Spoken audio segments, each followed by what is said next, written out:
Hello Hero, it's Lucy Lanhorn. I hope you can't hear a car alarm outside, but I will adjust the audio with a bit of additional music if you can. So if there's a bit of soft music in the background, it'll probably be Kevin MacLeod, and it'll probably be because I live in the middle of the city at the moment, although that's soon to change.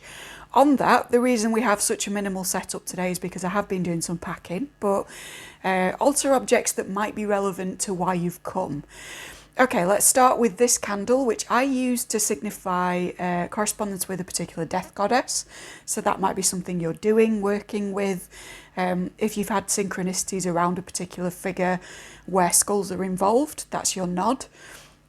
If not, the fact that it's this kind of calming aqua colour and that my friend, my very dear friend, hi if you're watching, bought it for me, makes me think of friendship and sort of 10th house issues. Anything along those lines, so that also may be relevant. We've got a pair of Star Wars rings here, so may the force be with you. You may be a fan, but because it's a pair of rings, there may be something going on in terms of hope for a proposal or something to do with the marriage that will come up in one of the readings, who knows. And on the other side of the table we have the spirit bell, which I'm going to ring, so cover your ears if you've got headphones in. Actually, that's terrible advice, isn't it? You shouldn't cover your ears with headphones. But yeah, this is from my grandmother's house, and I don't know if you can see, but it depicts kind of a person by a wheel, a spinner, if you like. So you may have been in my, or maybe, depending on date of upload, in my middle pile for the red-orange reading, because we're covering the spectrum as well as the alphabet on this channel. So if you're interested in all of that, please subscribe or check that particular pile out. What else do we have? Selenite, right. Selenite is very lunar. It's to do with the moon and all of its associations. This goddess that I'm referring to may be a lunar goddess for you as well. But if not, selenite in this particular instance, the thing that I've been drawn to say about it is that it's to do with what was the wording? Removing reticence around a particular financial or material goal. So if there's something at work or something that would just give you additional security in some sense that you've been resistant to doing for whatever reason, you know, up here where I live, it's cold and dark and everyone's tired. So that might be something you're feeling at the moment. But whatever it is, selenite is a really useful conduit to kind of help you get back into the frame of mind where you can execute that stuff. The alternative meaning of it that sort of sprung out to me is that it can be to do with past lives, if you subscribe to that. I'm still on the fence. And future lives, as in kind of dream selves that have not yet come into fruition. So some of that says to me that because it's future lives and because I've minimised the objects that are normally out because of packing and stuff, some of you may be kind of discarding objects that are to do with fantasy selves, unfulfilled promises, again with the rings, or kind of stuff that you didn't get round to that is no longer appropriate for your energy, appropriate for your vibration and mindset if you're more on the atheist end of the spectrum. And it just indicates that you might have been doing a bit of a cleanse, a bit of a clear out, which again, because it's a selenite wand, that is a very strong theme. So, also to say that the D12 fell on 3, and there's a very sort of Gemini looking symbol on this bell. I know it's not a Gemini symbol, but if you are a Gemini or it's in your big 3 or you have transits in the 3rd at the moment, this also might be the right place. So confirmation all out of the way. What are we here? What are we doing? What are we here? I know what I mean. Okay, so this is the Marseille Mini, esoteric tombola, psychic lucky dip. We're going to pick a word beginning with K out of this envelope and do a 5-card reading from the Viéville 1650 Marseille deck to do with whatever your word is, as well as throwing the D12 to see which astrological house will be affected, i.e. what the subject of the reading more closely will be. If you would like to include your own word into one of these lucky dip envelopes, so I'm just shuffling off camera, then please do comment down below. your sort of letter followed by your choice of words. So you might put J is for Joker, K is for King, etc. No profanities or obscenities, please, but pretty much anything else will do, other than kind of people's names, because I just don't want to direct so many people's focus and energies onto one individual. I find that to be a bit ethically sus, right? But you can absolutely comment letters we've already had, because when we go past the end of the alphabet in the Marseille deck, I think I'll probably repeat this series with something else. At the moment, it's looking like it might be one of the Pixel Occult decks, because I'm a big fan. Hello, if that guy happens to be watching, but his artwork is incredible.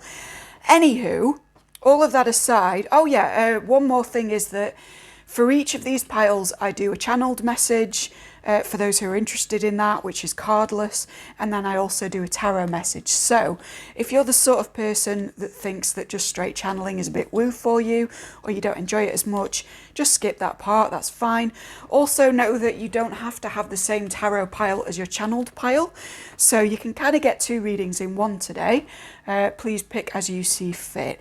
I am going to speed this up while I shuffle, but if you're leaving me for the moment, just know that pile 1, pile 2, pile 3, whichever you're drawn to.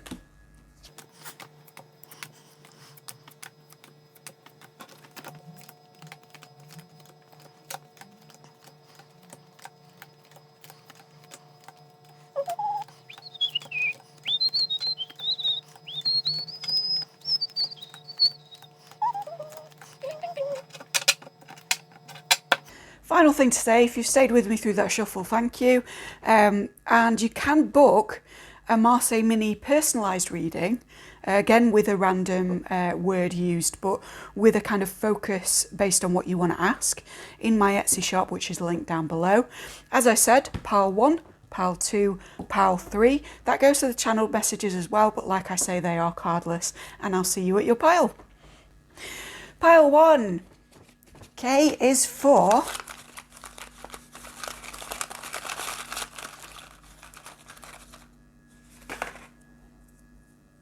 keen.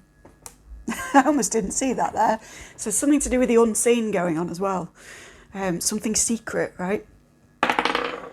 And this will be in your 8th house. I see what kind of reading we're getting. Right, let's pick out your cards. Oh, crikey, that was keen. You're going up here, are you? Are you involved? Yes? Okay. Sorry, I just have to check with them very occasionally. Can I have a leaper, please? Next one in the row. You want to go? Okay. Very nice, very nice. Oh, and this guy. They're communicating well, that's for sure. And this one wants to come out as well. Right. I'm just going to meditate on your cards very quickly, and I'll be with you as soon as I'm done. Right, pile 1. This is fantastic news. I almost don't know why you've come for a reading, because it's just basically confirming that everything is fabulous. If you are looking for a sexual connection, which I think for most of you is the case because we're in the 8th house, this is more sexual than it is relationshipy, but it can be within a loving relationship. It just happens to be more on the sexual side in terms of the subject. But anyway, if that's you, things are going to be very good, right? And if that's not you, if you're not interested in sex, if you're asexual, etc., please stay tuned. But I'm going to talk about the sex and relationship stuff first. So, basically, the overarching theme of the reading is the 6 of Wands, which is success. If you were wondering, and like I say, I didn't see the word keen on this initially, so it was sort of an invisible keenness, right? So if you have your eye on someone, but you've been wondering whether they are interested, whether they're keen, whether they're as keen as you, I'm hearing for some the band Keen will be relevant as well, but that's quite an old reference. Anyway, if you're wondering whether someone else is keen, they absolutely are. This thing is a raging success. The rainbow over the reading is one of success and positivity. The undercurrent of the reading is the world, which is the world's your oyster, right? All the elements are in place. We're reaching kind of a final moment, a moment of not just completion, but kind of integration, right? And this can be a union of opposites, which always means a union of compatible souls, right? So it's a very good setup, it's a very good outcome, and to be honest, the cards in the middle are only emphasising this. We've got the Six of Pentacles indicating an equal exchange between people. Perhaps the energy balance between you in the past has been a little bit out of balance. Maybe you've been giving a little more contact than they have, or vice versa. Or there's just not been a climate, if you're already kind of paired off, within which you guys can have a sexual relationship anymore. Maybe you're in a really busy household. Maybe one of you is away for work. Whatever it is, that's a thing of the past, right? This is in the past bit of this middle section of the reading. And instead what's coming in is the equilibrium, is the equal give and take, generosity between different parties as well. There may even, for some of you, be, particularly because I was talking about money in the sort of altar objects, there may be a theme of financial generosity coming through for you, which enables a new... oh God, the word that I was hearing was frisson, but I hate that word. But there's kind of a new sexual dynamic enabled by whatever levelling up you've been doing financially, either individually or as a couple. It may be that at some point you couldn't afford to date, and that's now something that's a thing of the past. Or like I say, if you are together in a long-term partnership, it may just be that the stress of some kind of financial burden is over, and therefore you're able to have a good deal of private time, right? And then the middle is the Three of Cups. So this is celebration, this is hanging out in groups, being good friends as well, for those of you who are in existing partnerships. The friendship is being strengthened here. And it's also, because it's a 3, it's a card of collaboration in general. You're working together for a better outcome. I dare say that maybe the sex that you're going to be having is going to be instigated by a particular social setting. For some of you, it may even be quite social sex if you follow. But there's certainly an element in the positive of group stuff or a kind of group dynamic, making you guys feel a little bit frisky about each other and bringing you together. So for my singles, if you're thinking of going to a party or something where they're at, absolutely, it's a great idea. For my couples, either the friendship is going to be strengthened by you kind of heading out and doing fun stuff with other people that you know, or, as I said, for some of you, and it will be a minority, there is an extension to the people you know, or perhaps even people you don't know, in terms of your sexual activities, which is going to bring you closer together, right? I know that some people don't like that kind of stuff, and if it's not for you, then this is absolutely not your part of the reading. But for those of you for whom that's kind of a spicy idea and you quite like it, that may be coming in. And rather than sort of estrange you from each other or create a difficult triangulation, it's actually going to bring you into greater harmony as reflected in the World card. Now, near future, we've got Temperance.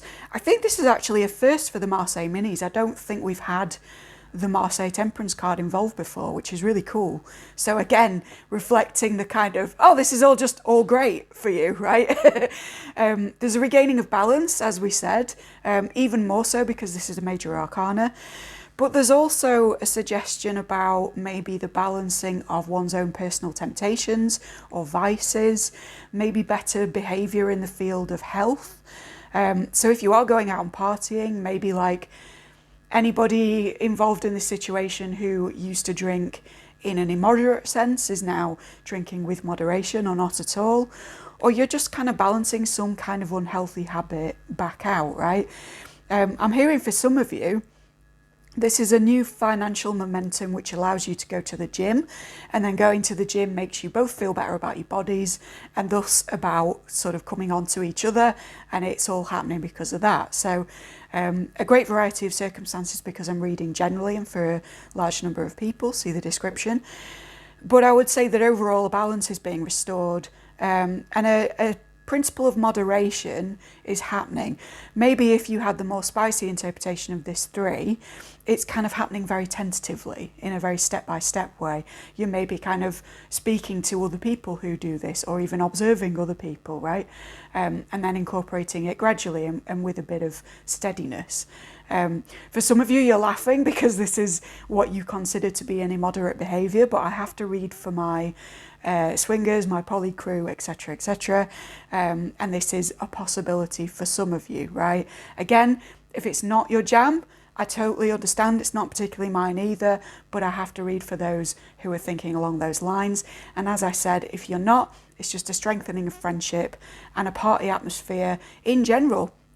And if you're seeing this live, I mean, we're going into the holidays, so it's not surprising, right? It might be Christmas, New Year kind of festivities, and you're just hanging out with others. You realise how special you think each other are, and then you go home and get a bit frisky, right?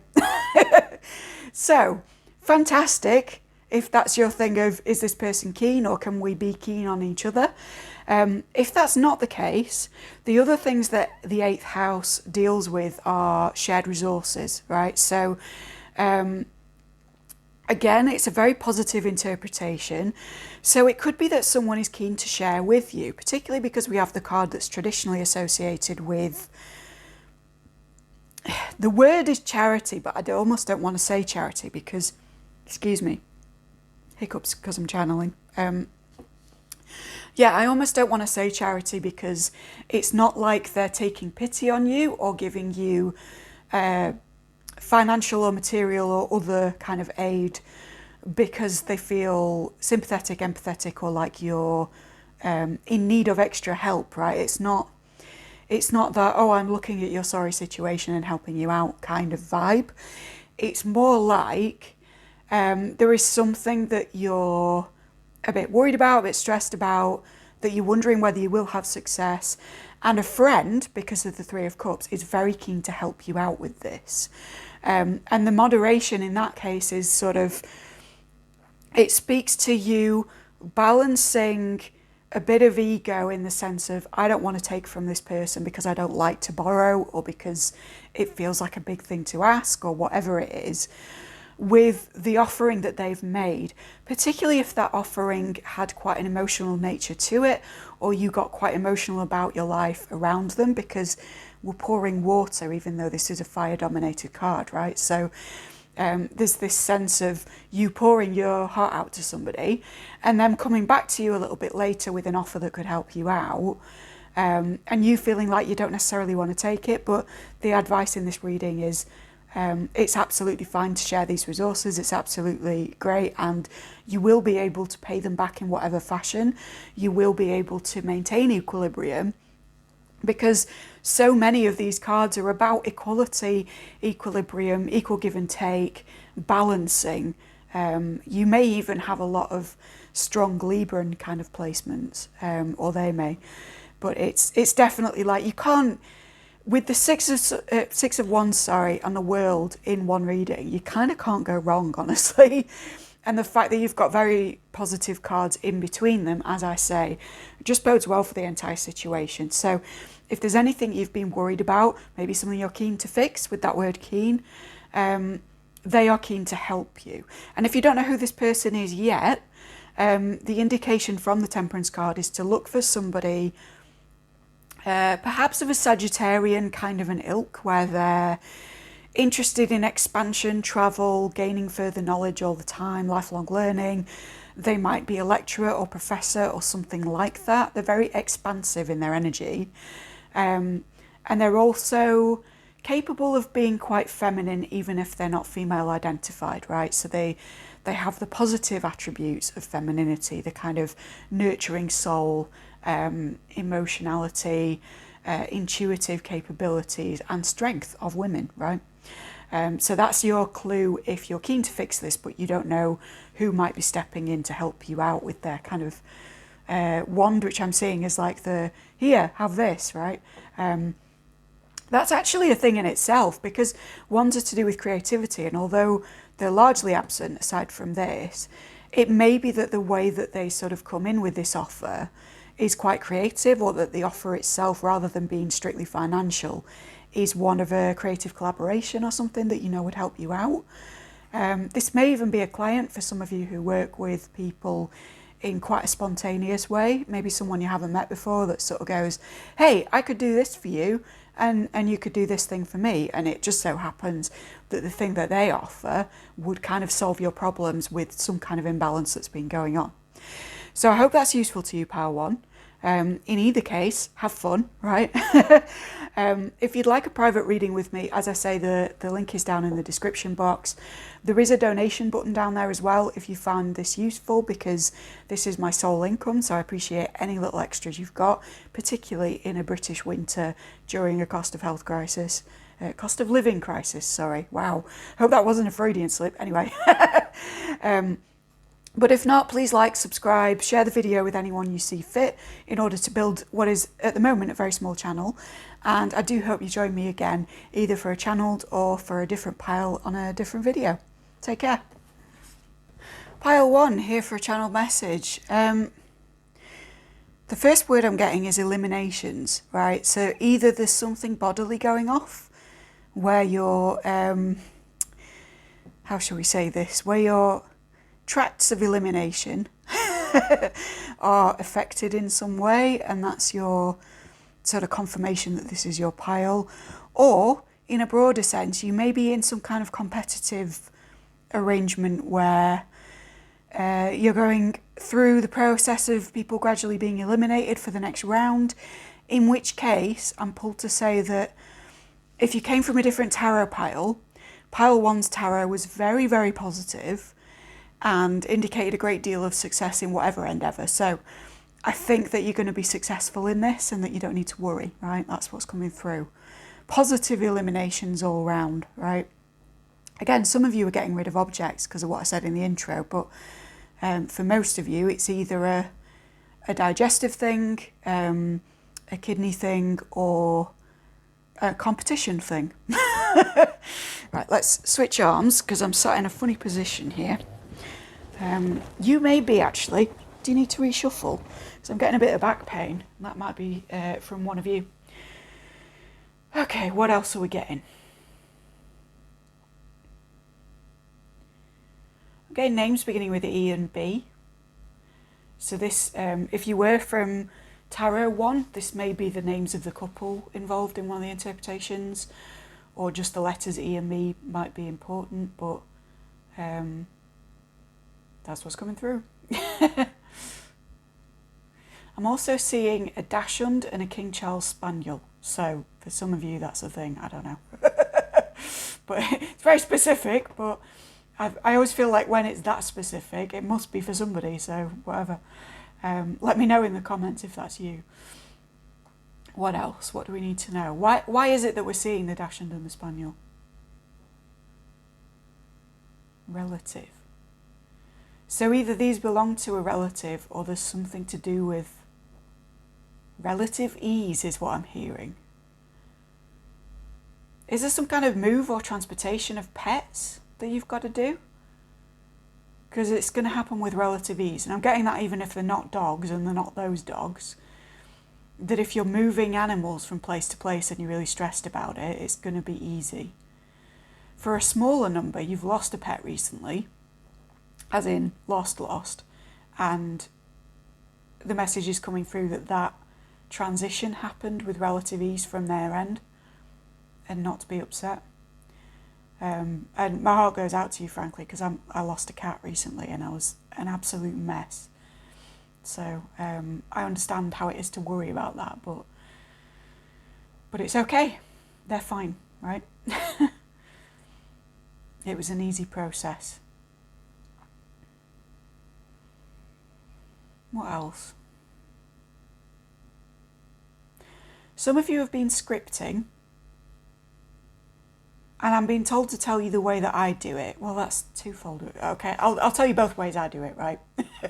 So for my manifestation crew or people who are interested in that but you haven't quite started yet, this is your Lucy Lennon quick tuition on what I do to manifest that's a bit different, right? So two things.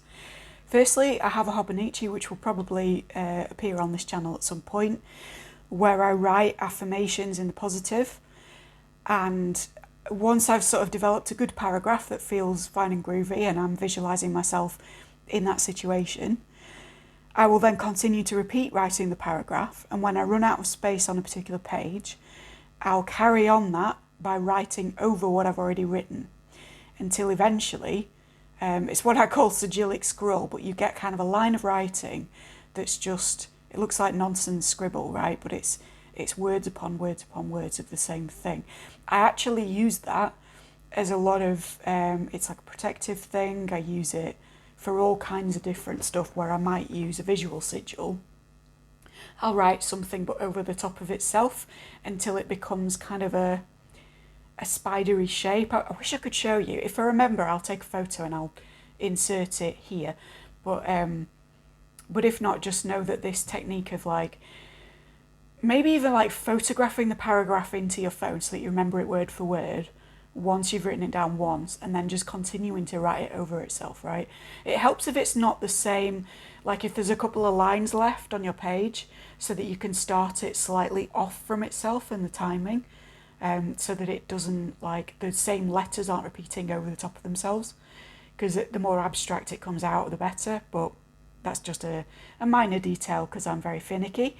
Okay, so the second way I do it, and I can make a longer video on this if you want, but I do something called bowl of heaven, bowl of earth, where I'll write out a page of the stuff that I'm worried about, stuff that I feel is the block to my manifestation, beliefs that I have that are really negative, etc. I'll tear out that page in a, scrappable notebook, and I'll put it in a fireproof bowl, and I will set it on fire, and the ashes of that bowl, I'll put, right, this is quite complicated, so I may make a separate video, but you're writing a dodgy page that's over here, right? And then you're writing a page of statements after that that are exactly counter to those statements. So I am afraid that I will go into ill health at the age of, versus I know that I will live a long and healthful life, and that, prognoses, etc. don't have an effect on me because I control my vibration. Something like that. That's a bit of an extreme example, but it's something that I've done this for, right? So you do a whole page of that you're worried about. You do a whole page of, nah, it's not going to work like this because of this, with no negative statements within it, only positives, right? Only fantastic things. We don't reference the thing that we've just said. And then with this one, we're burning it. And then we're disposing of the ashes in water, and we're pouring that water into the ground. Or you can bury the ashes if you want, right? Then the other page, we also burn, but instead of disposing of the ashes, this is kind of a weird one. I don't know how healthy it is, but I burn the ashes and then I put them in water in like a singing bowl or something like it. And then I vibrate the noise of the bowl. You can use a pan and just hit the side of it if you want. And then I'll drink the ash water from the bowl of the positive beliefs as a part of the ceremony. Now, I do this by sort of opening a compass, because I'm mostly a trad witch now, and sort of doing the singing bowl noise to the four elements, and saying things that are psalmically appropriate, etc. That's my practice. That might not be right for you, but in whatever way you see fit, you kind of consecrate the process, drink the ash water, the other water's already disposed of, you hopefully rinse out that first vessel. And this is like a sort of magically imbued way of scripting. I know it's overcomplicated for a lot of you, and you prefer just to write in a book every morning, but this is for a situation that I feel for pile 1 is really getting at you, and you don't know how to expel those beliefs. So this is why I'm feeling pulled to be like, this is how I do it, right? It may be too convoluted for many. For others, it will be a lovely ritualistic break from the stresses of everyday life in order to really tune into how you're feeling, right? And maybe even like invoke spirit while you do it, etc. Right, that was a long mini message. Let's get something else, shall we? You've been called to work with the colour peach. Again, if this is coming out, it probably is coming out before my red-orange spectrum reading, because I'm journeying through the rainbow as well, then Peach is important, so red orange is important, so keep an eye out for that. Maybe subscribe if you haven't. That's not pressure to subscribe, that's just me saying there is something to do with colours in the red orange range, like peaches, corals, rusts, that is particularly important for you to work with at the moment. They tend to combine the energies of passion and your roots and immediacy and other kind of red things. See my former red reading for details. With the tricksterish and fun energy of orange, right? So this element of the unknown, the unexpected, the 5s and 7s in the tarot, the kind of fool energy as well. Maybe even the death goddess energy for some of you, because she does show up as orange quite a bit. But the kind of trick-or-treat vibe with the passionate vibe, or the vibe of your roots and foundation, merging those things gives you those peachy, gingery, lovely colours, sort of all spicy tones. And I think that that's, particularly with the deep peach, that's what you're meant to work with at the moment. Some of you may have dyed your hair like a coppery or a deep peach colour, in which case please let me know down below. I've many times had a kind of gingery auburn that I've loved. So yeah, ginger hair, gang, gang, gang, gang. Although I'm currently rocking magenta and I think I'll probably keep that. Okay, what else? Circuitry for some of you. So maybe you are somebody fantastic with, you know, electrical engineering, those kinds of things. You're building, you're soldering, etc. But if not, there's some kind of theme to circuitry that's coming up for you in terms of maybe the media you're consuming. And there's something about it that's a metaphor. There's like a circuit breaker that's coming up for me. Like the circuitry is there, but there's also, I can't even like draw it, but I'm seeing the symbol for like if there's something kind of in the way of that, right? And you have the potential of this thing coming offline or being earthed or whatever. And that is what you're meant to notice about all of this circuitry. What would be the thing to interrupt it, right? So whether it's that you're watching cool, mad Japanese films with lots of robots, or whether it's just that you're building something yourself and you need to pay attention to what would break the circuit or damage the equipment, that's coming up for you. For some of you, it's sound equipment as well, because I'm seeing Oz in Buffy when he's doing sound for a gig and someone asks him whether there's a disturbance in the force, meaning whether the equipment's all where it should be, kind of thing. And that's really specific, but Buffy references used to be my bag because I'm old and we love that kind of shit. What else? Some of you, there's something to do with craft beer. I don't want to sound too hipster or too white, but it's there. Not my bag, but it might be yours. Maybe you're sipping craft beer as you're watching me, in which case, hail and welcome. Yeah, not sure what that is. Any clarification, universe? If you're choosing between beverages for an event, having some beer on tap would be great. Or if you're choosing like a venue, then going somewhere that does craft beers, that's the clincher. Like if it's between one thing and another, that's your sign that it's the right place. And I mean, some of you are planning weddings, aren't you? So, yeah, that makes sense. In terms of the party, not the wedding, obviously. I mean, you do you. You could have a wedding behind a bar, you know, each to their own. But I'm sensing this is more of an after party thing. Reception, that's the word. After party. God, you can tell it's late at night here, can't you? Okay. Anything else? I'm looking at the amethyst crystal that I'm resting my arm on to do this. And I'm seeing that there's kind of discoloration between the points of the stones as they're popping up, which is fine because I've had this amethyst a long time. It's Chonky Boy for anyone who watched my first 2 videos.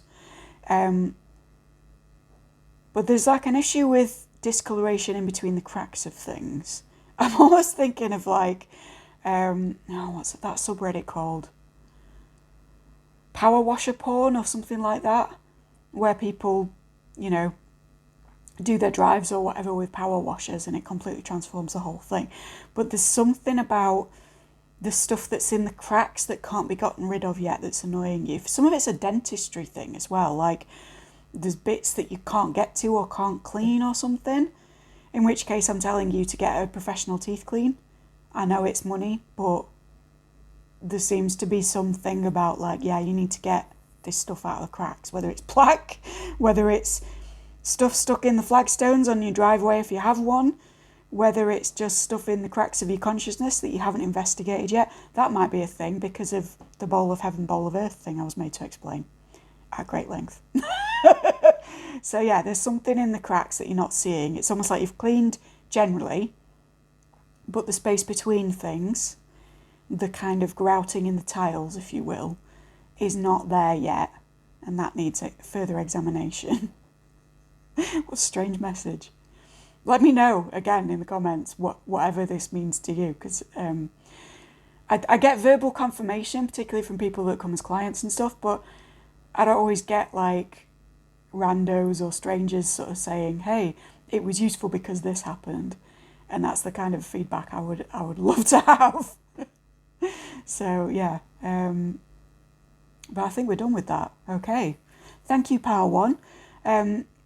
I'll probably have said it in your reading, but if you did want to book with me privately, the link is down below. If you found this particularly useful, or you found the correspondences to be jumping out at you, then there is a donation button down below as well. Maybe toss me a quid or so to help me through this winter. But there's no obligation to do either. I'm just glad that you're here, so please do like and share with whoever would enjoy it as well. And I hope you have a lovely day. Pile 2, sort of scattered the cards then as I tried to put them down for you. I don't know whether you're feeling a bit scattered, or maybe you just put something down and it went everywhere. Like when you shove a glass onto a table with undue force and it sort of splatters. That may have happened to you, I don't know. But it was very silly anyway, and I had to cut it because it sort of went on forever. Anyway, right. Pile 2, K is 4. Not that one. I can't see these, by the way. I'm just feeling by touch that it's not that one. It's this one, whatever that is. K is 4. Kickstart. Okay. This can also be Kickstarter, but we'll see. And it will be in your 10th house. So very likely a Kickstarter, actually. Let's have a neb at your cards before we start talking about what it is. This guy wants to come out up here, so let's do that first. And then another one from down below. Right, I do want the rest popping out via shuffle though, guys. So please, can we have a jumper? Thank you. Next, please. This one. Okay, and one final card, please. Okay, one and a clarifier if you must be like that. There we go. Is it this one or this one? Both, right, okay. Well, you're getting a slightly longer reading, Pile 2. Lucky you. We've got a couple of clarifiers over here. Right, I'm just going to meditate on your cards for a moment. I'll be right back. Right, Pile 2. Two interpretations again. One is sort of vaguely romantic. One is to do with a new project, or it may be a Kickstarter, right? It's something collaborative that you're doing in a professional sense. So if neither of those things are for you at the moment, then it's not your pile, right? But 10th house tends to be about the things that we're working towards in a very Capricorn, bit by bit, methodical way, or major career ascensions, I want to say. Not changes, not shifts, but climbing up the mountainside as the little goat that could, right? So there's something about this where either you're starting a Kickstarter for a project that's been going on a long time and you're sort of working on something bit by bit, or perhaps you're in a work collaboration, because there are two people involved here, that needs a kickstart or needs a restart. I'm seeing someone pulling the throttle of an engine on a little motorboat. So it's that kind of a feeling. And then if that's not the case, it is 10th house, but it's about your 10 of Cups situation, because we had that as a clarifier just over here, as well as the Fool. So I'm going to speak to my Fool section first. And by Fool, I don't mean that you're an idiot. I just mean that this is either a new endeavour or something with which you're about to take a new risk. So this is my Kickstarter lot, this is my career lot, this is the emphasis on the wands aspect because it is quite creative, maybe even like a spiritual business type thing for some of you, but certainly where you're working with somebody else, and it's something that's on your mind, it's something you're a bit worried about, right? Okay, so what should I begin with?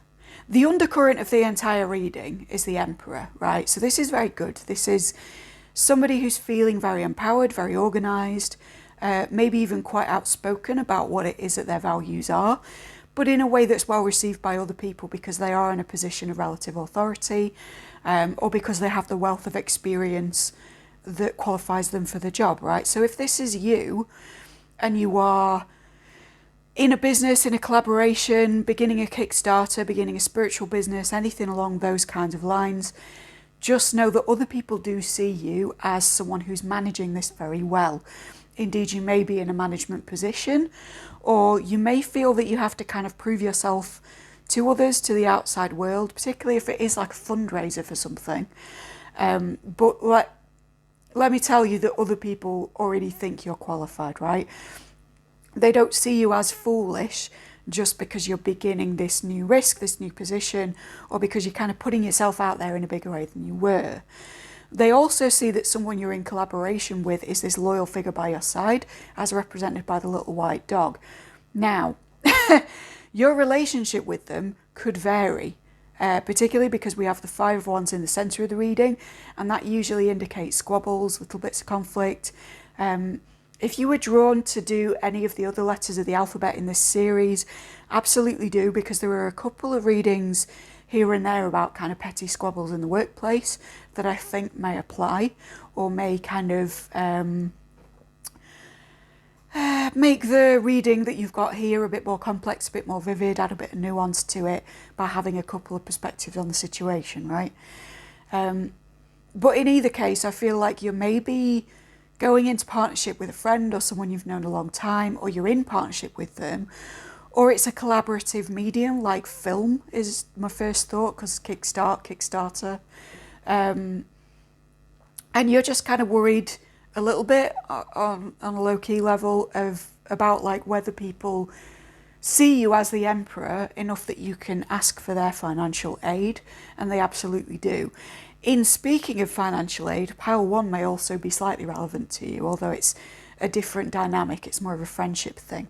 Excuse me. My throat is really playing up, which is not like me, and that may be to do with communication issues here, or to do with not speaking your truth because you're kind of afraid that you will get a bit of backlash for it. Again, it's not in the cards, but it is in the general situation, so I'm including it in my interpretation, right? Okay, so Seven of Cups is the rainbow over the reading, the overarching theme.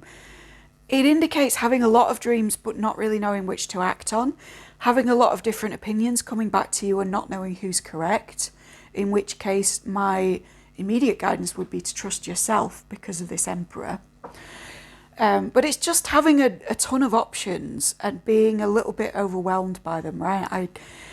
I see this, and I also think of, I think it's the Tower of the Divine, the folkloric deck, where it's Aladdin and, 7 different lamps of things that he could possibly wish for or do, and he's just feeling overwhelmed by the whole process and doesn't know what to do for the best. I think that's you. I think that's your situation right now.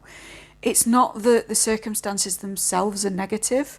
It's that you're almost faced with an overabundance of choice. Also, something I'm hearing, which again isn't in the cards, but it's coming up, is over-socialization, which is, forgive me for this because I don't condone his actions, nor do I agree with absolutely everything he says, but it's a Ted Kaczynski concept about the extent to which we let the values of the external control what our own values are, and to which we lie ourselves about the extent to which we're in alignment with our own values, right? So he considers many people to be over-socialized, and he takes that to mean that perhaps they're influenced by others in their morality to the extent that they ruminate on it and feel guilt over it a lot more than they would do, and therefore they're impeded in their progress and purpose. Again, if you have to Google the name, like, maybe don't, because it makes me look bad that I'm even quoting the guy, I guess. But you know, there are some interesting things within his writing that stuck in my mind, and that's one of the things that's coming through, this concept of over-socialization. This could also just be in a literal sense. Maybe you've got too many connections going on right now. Maybe part of what's interfering with this creative dynamic is too many people pulling on you socially, or too many friendly collaborators wanting to be of help, but also insisting that you do things kind of their way. Which again, it's not Ted's interpretation of things, it's much more of a literal sense of the word. But for those of you who think it's abhorrent that I quoted such a man, it's another possibility for why I got that message. Moving swiftly back to the cards, and again emphasising that I do not share my political alignment, nor do I morally condone planting B words in buildings. Okay, so we've got the Four of Wands, which indicates stability, perhaps the setting up of a franchise or of a film company if the film thing vibed, or something that's kind of under a name in a structured way. And it's immediately followed by the Five of Wands. So again, conflict, bickering, squabbling, possibly bureaucracy as well. Less so than with other suits, but it can be bureaucracy in a more friendly, informal way, right? It can be quibbling over the opinions of others rather than quibbling with red tape and forms, etc. Then we're sort of finishing the middle portion over here. Sorry, I'm not pointing much. I'm sort of sat back to take it in, really. We're finishing with a Knight of Cups that is interestingly facing away from the project and is facing in the opposite direction to both the Emperor and the Fool. So if we take the Fool to be the spirit of this new adventure and the Emperor to be your mastery over your circumstances, and you can be any gender to be an Emperor, by the way. I'm not really concerned with sex or gender on this channel. But it's almost as if like you as that figure, you're looking the opposite way to this Knight of Cups. So that makes me think that that's someone you're collaborating with who specifically has an influence over the project and who's facing in a different direction from where you want to go, even if you're still a little over-addled with choice, right? With them being the Knight of Cups and with the Ten of Cups coming up in a reading which potentially is business related, or at least project related, that makes me think that if you are collaborating with someone, perhaps they're more fixed on relationships or a familial situation than they are on the goal at hand. And that's kind of getting in the way of you feeling like you're at your best at the helm of this thing. If that's not the case, just know that the Knight of Cups is somebody who can be very big on the promises without necessarily being big on the fulfillment of same. It's a very dreamlike energy. It's the kind of Piscean fuckboy shadow in some cases. Not that this person is that, because it's not a love reading, but it's that kind of flightiness, that kind of, oh, I'm going to do all of these things, and then you turn around and they're gone, right? And I get the sense that it's just essentially speaking to a lack of reliability, but in combination with somebody who has very big dreams, perhaps has the gift of the gab in communicating those dreams. What I noticed particularly in this deck as well is that this Knight isn't really moving forward. They're not progressing with their life. In fact, again, not to attack anybody, and this isn't an indication of sex, but this person looks like they're balding as well. It's almost like age is catching up with them before the fulfillment of their dreams really transpires. And with me mentioning Ted earlier, part of me thinks this is an issue of self-responsibility, and sort of taking on board that not everything in life is somebody else's fault. And maybe this person is very well developed in how they articulate what they want to do, but not so well developed in the self-discipline of going through with it, right? And this is in conflict with your inherent business philosophy or the philosophy of the project, or indeed just what the project requires. Again, it's rooted in some kind of longing for home, family, domestic peace of some kind. If they're not a family-oriented person, it may just be that they want to go home and live a peaceful existence. Maybe they don't take the work home with them to the extent you do. But yeah, there's something here about you kind of climbing to the top of this 10th house Capricorn mountain of achievement, and this person just kind of lingering around the bottom, wanting the same accolades, but more speaking about the journey than they are really getting up there, right? If they're the man on the horse, you're the goat who can climb this with relative ease, and that's just part of your personality. I don't think that the outcome will be negative, but I think you need to be wary of the extent to which this person takes credit for things that may be more to do with you than with them. And if that does bring up conflict, just know that it's going to be minor conflict because we're not experiencing a major with this card.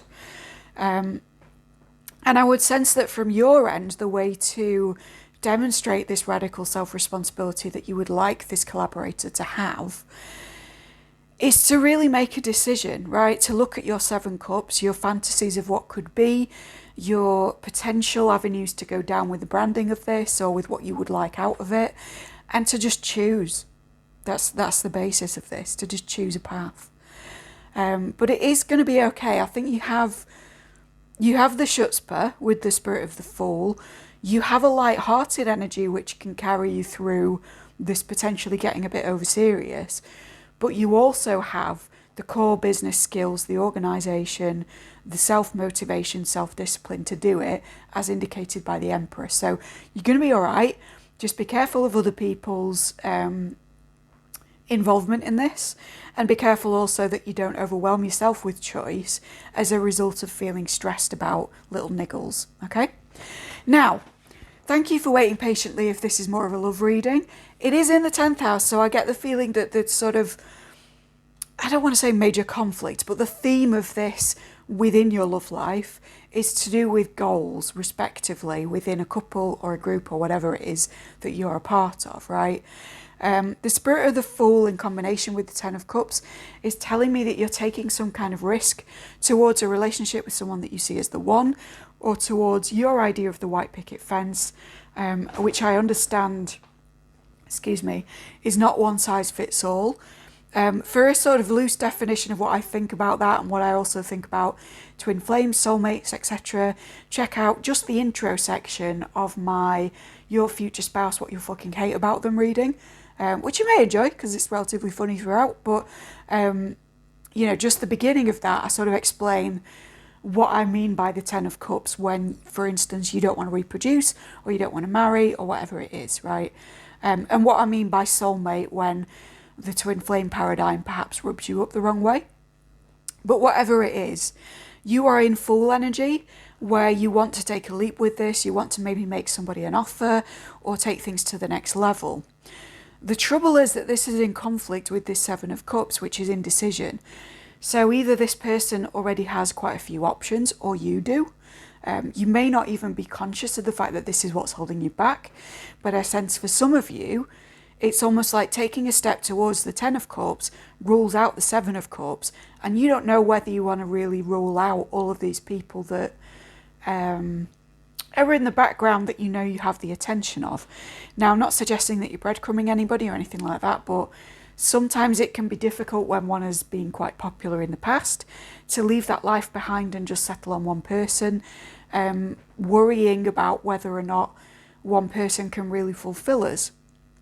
And I suppose my non-tarot advice for that would be that no, of course they can't, but you also have family, you also have friends, you also have aspects of yourself which you can sort of network out there for people who reflect back to you all your different facets. There is no one-size-fits-all approach to relationships. You're never going to meet one person who is perfect for you in every aspect.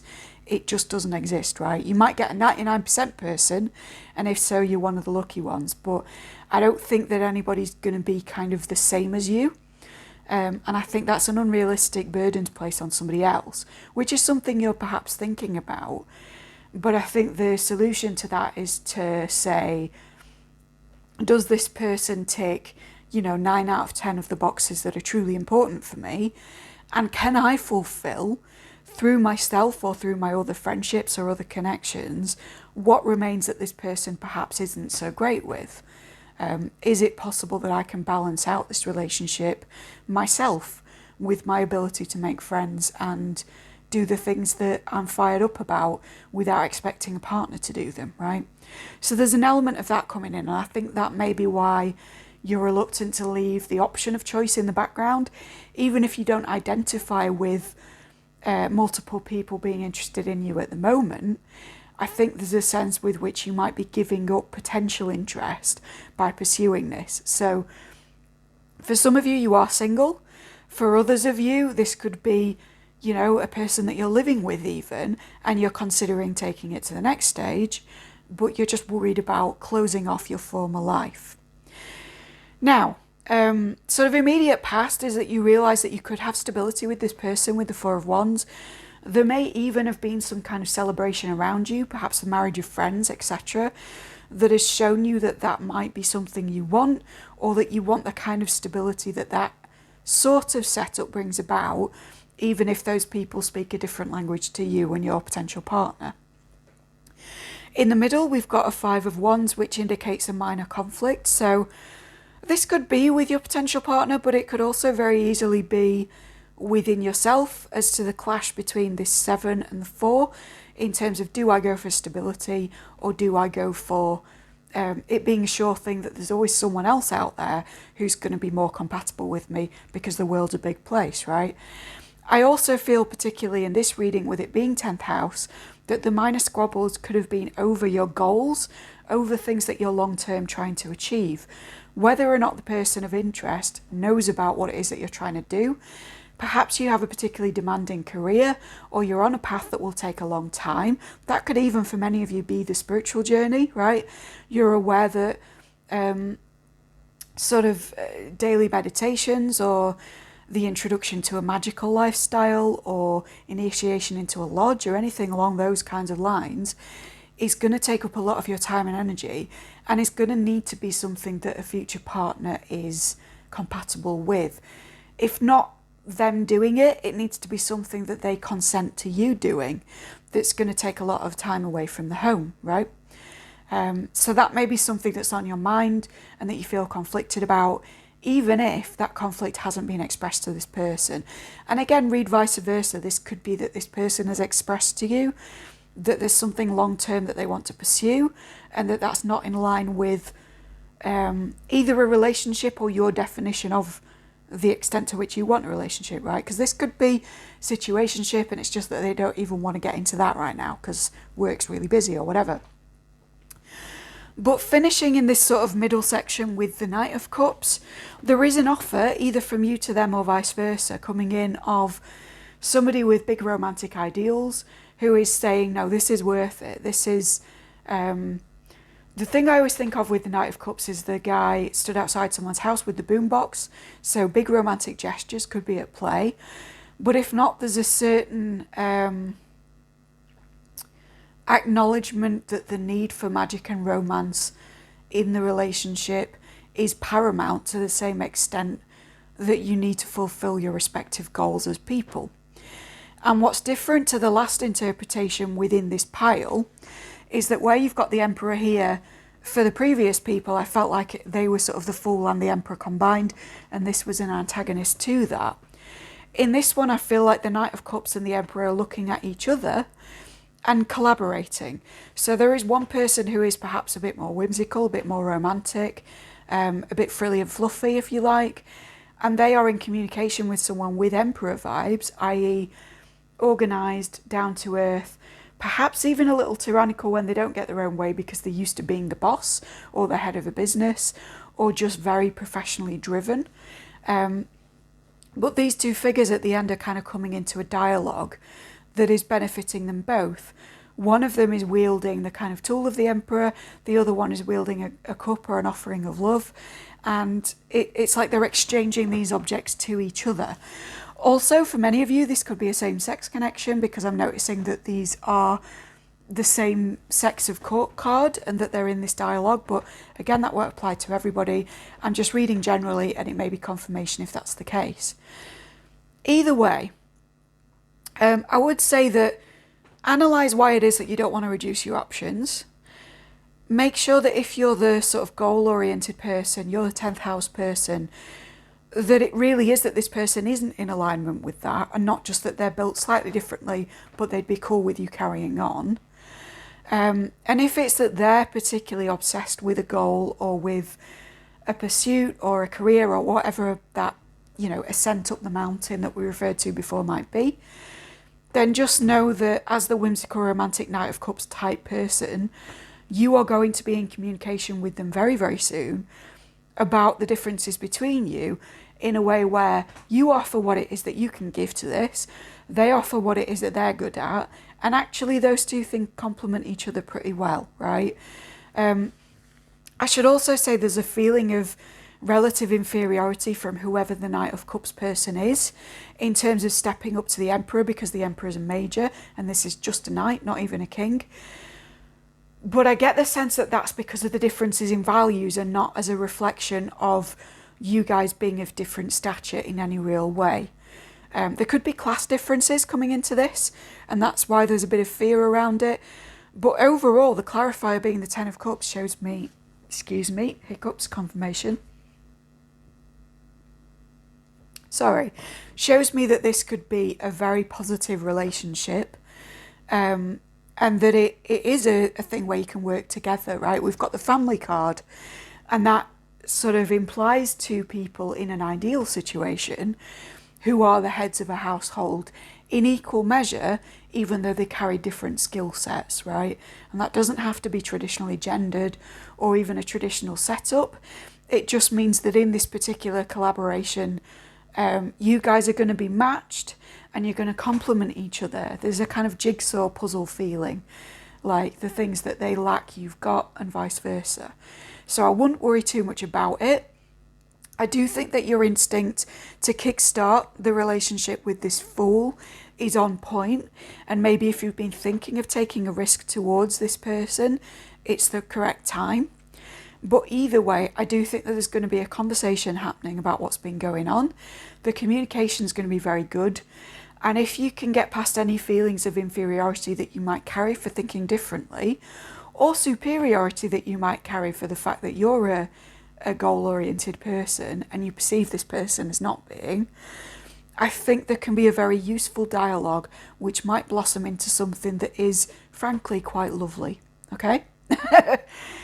If you are interested in soul connections, you might be drawn to my Mirrored Souls Try Before You Buy, which, if it's not uploaded by the time you see this, it will be this week. Or if you'd prefer to book a love reading with me, that is absolutely available in the description box from my Etsy page. There's also the opportunity to donate down there if this has been useful, because this is my sole income and it's hard out here in these streets as a tarot reader in a cost of living crisis. But there's no obligation at your end if you don't feel drawn to that. It's just an offer for those who are like, yeah, I think I will. If not, please like, subscribe, ding the dong, thank you kindly. Share with whoever might also want a random lucky dip reading. Compare and contrast with what they get. And hopefully I will see you in the next one, Pile 2. Okay, Pile 2, channeled message. I'm feeling very dry and croaky and thirsty, and I think that might be an indication of thirst energy, right? Perhaps you've been putting thirst traps on the internet. Perhaps you just feel like you're craving some closeness right now. This is just confirmation if that's you.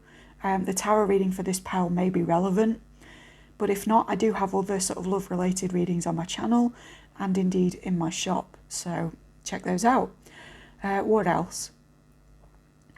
For this K, for this pile, I'm getting like a passive-aggressive K, like a K.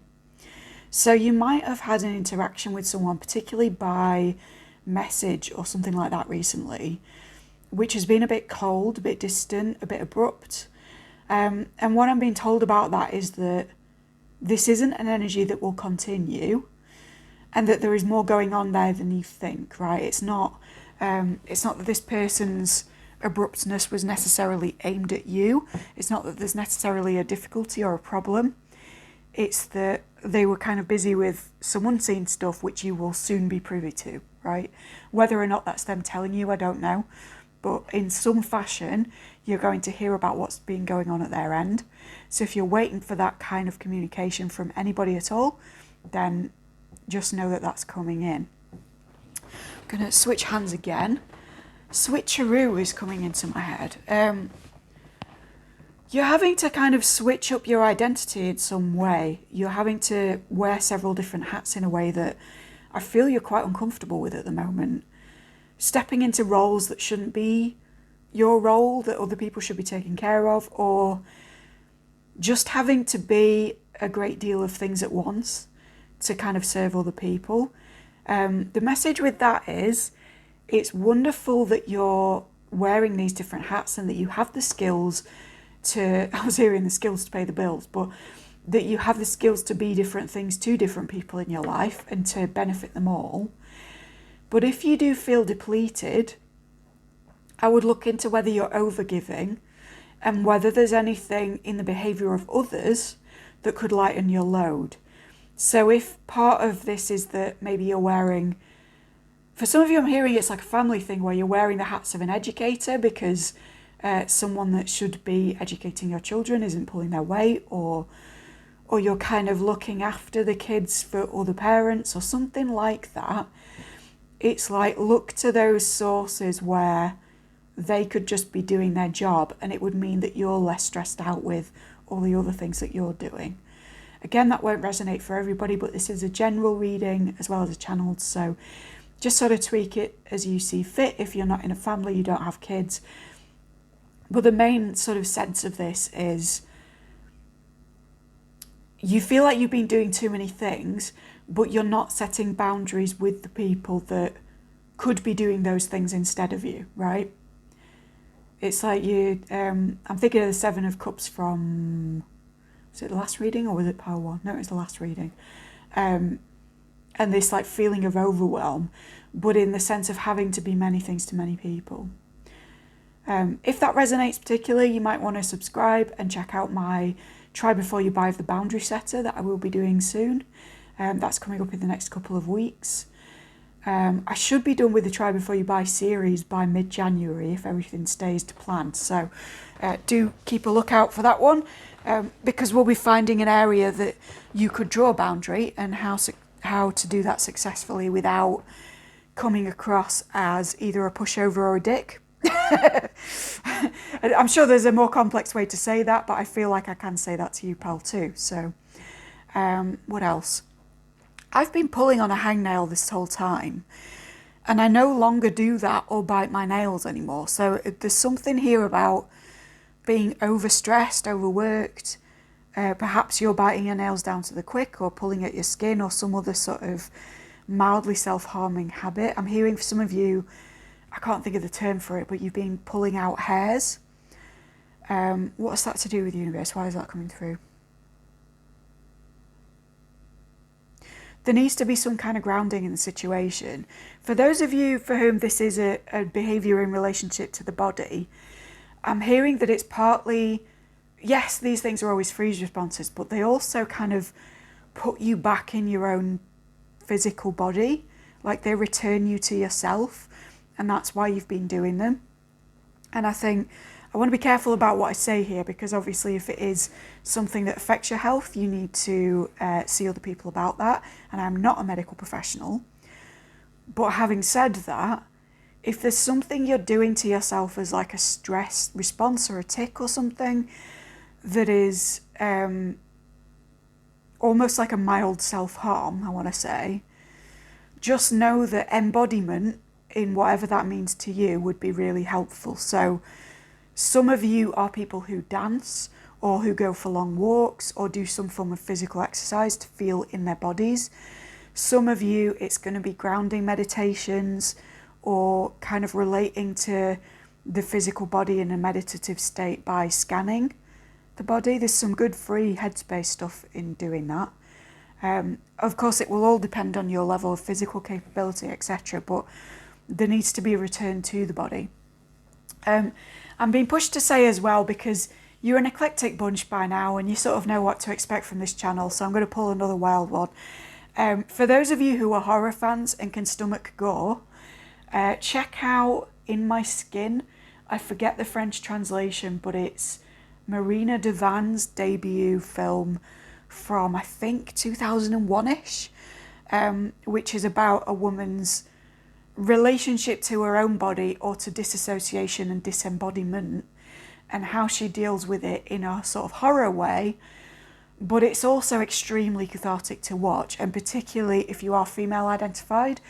I think it's on the list within House of Psychotic Women, which is a fantastic book if you are a horror nerd. But yeah, for those of you who are okay with that kind of a world, and I mean you've seen more gore than your average entertainment kind of horror, then that will be one for you to check out. And for me, it's one of my favourite films. I think there's so much in it, even though it's very simply told. But if you're not a gorehound, if you're not a horror person, if maybe your favourite horror ever is one of the more sort of mainstream, off-cited ones, it might not be for you, all right? Because it's very grim. But I feel the pull to say it because of this self-harm behaviour, and also because we've got the introduction of the death goddess. And sometimes when we're working with death goddesses, Black Madonnas, etc., we can very much get plunged into that gorehound territory in terms of examining the female relationship to the body, and indeed to death and birth, right? Wow, that was a humdinger. Let's go on to something a bit more practical. Some of you have been wearing a lot of silver recently. Keep it up is what my spirit team / your spirit team are passing on, right? There's something about silver, about reflectivity, metallics, lunar kind of stuff that is really good for your energies at the moment. Again, it might be reflected with this selenite and the death goddess thing, who may be lunar. But if that doesn't resonate at all, or you're just like coming to this channeled section with a bit of skepticism and not really religious background, just know that silver is good for you right now, right? The clothes, silver objects, maybe even silver interiors. If that's you, let me know, because that sounds rad. But I've bought a silver jacket recently and it's leaping out at me as like, yes, silver, silver. In terms of my Spectrum series that's going on parallel to this, I may do a metallic section if I can get the lighting to do something silvery, but I don't know how I'm going to do that yet. So if you'd be interested in that, please comment down below and I'll add that to the existing 12 colours that we're covering. But yeah, certainly for you, silver is a big deal right now. I'm hearing pieces of 8 as well. So I don't know why the pirate reference, but like obviously silver coins, pieces of 8, there's like a link there. It may be the gold and white pieces of 8 thing that I'm referencing, that's like a confirmation to check out that stuff. But yeah, something to do with silver, money, pieces of 8. Anything else before we move on to the next pile? I'm getting the year 1929, so this could be when a family member was born, or where a particular thing happened that you're researching, or maybe you're a writer and it's a cue to set part of a novel in 1929 or something like that. But there's something about, maybe for some it's a record as well, like an old vinyl or something, in which case you must really be a collector. But yeah, 1929, don't know. But for some of you that will hit home for some reason.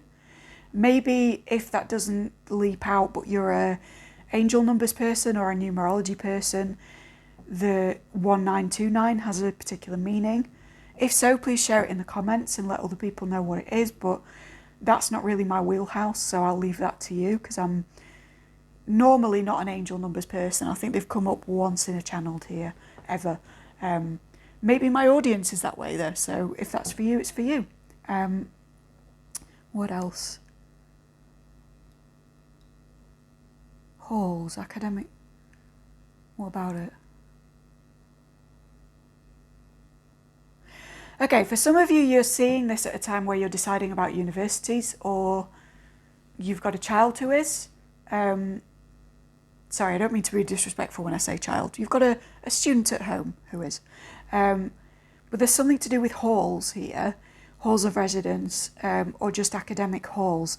There's two kind of messages with this. The first is that if you've been looking at a particular university and the photographs of it are of like grand halls, the thing that's come into my head is like Oxford, but it might not be that for many of you because you're all around the world. But if there's a photograph of halls that are to do with an academic institution and you're deciding where to go or where to take a job or something like that, it's the one with the hallways. And if that's not the case and you're a potential student or you know a potential student who's debating about accommodation within the place that they're going to study, halls of residence are a good idea for this coming academic year.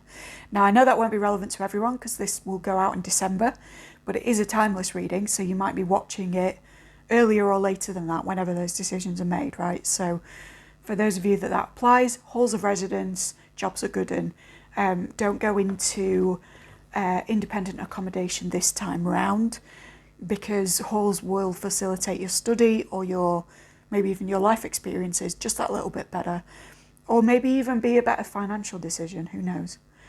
I don't think I ever lived in, no, I didn't live in halls of residence when I was at uni, but I lived in something that was a bit like that in the first year, and I do think it helped ease the transition between being at home and being there, so that might be part of it for you. But yeah, there's something about hallways, halls of residence, and now my brain's going off, as it does, into House of Leaves and saying 5.5 minute hallway, which is just a confirmation for some, but I think that means that the messages are at their end, right? Because I'm going into my own head instead of what's coming through in the channel. So I hope that was useful, pal 2.